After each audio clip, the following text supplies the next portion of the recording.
টাকা পয়সা দিয়ে এনে লোক ভাড়া করে আমির হামদার বিরুদ্ধে মিছিল করাতে হবে, আমরা জিজ্ঞাসা করতে চাই। তাহলে কি আপনারা রাজনৈতিক ময়দানকে উত্তপ্ত করতে চান?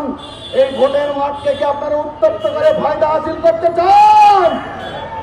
আপনাদের সে গুড়ে বালি মানুষটা হতে দেবে না, জনগণ আপনাদের আশা পূরণ হতে দেবে না ইনশাআল্লাহ।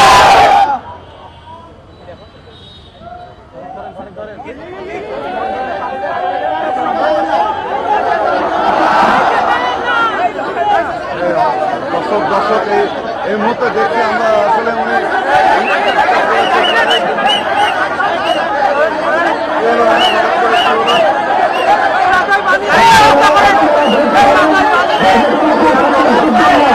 আমির হামদার কথা শুনে তৃপ্তিবোধ করত, আনন্দিত হতো, বাহাবা দিত, তার মাহফিল নেওয়ার জন্য মাসের পর মাস অপেক্ষা করত। সেই লোকগুলোই আমির হামদার বিরোধিতা শুরু করে দিল। সাথীয় বন্ধুগণের কারণ কি আমাদের কাছে পরিষ্কার, কেবলমাত্র রাজনৈতিক কারণেই, আদর্শিক কারণেই আমির হামদার পিছনে লাগা হয়েছে।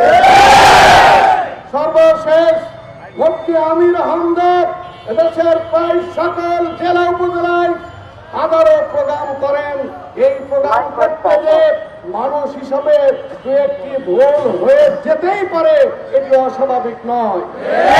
যে বিষয়টি আজকে ব্যক্তিগত যোগাযোগ মাধ্যমে এনে, এমনকি টেলিভিশন টক শোতে এনে এদেশের এক শ্রেণীর রাজনীতিবিদ তাদের নেতা কর্মীদেরকে উস্কে দিয়ে আমির হামদার বিরুদ্ধে হত্যার হুমকি দিয়ে যাচ্ছে, তাদেরকে বলতে চাই, এই হত্যার হুমকির পিছনে আপনাদের যে কারণ লুকিয়েছে তা হলো মাঠ জরিপে দেখা গেছে এই সদর আসনে আমির হামদাকে ঠেকিয়ে রাখা যাবে না।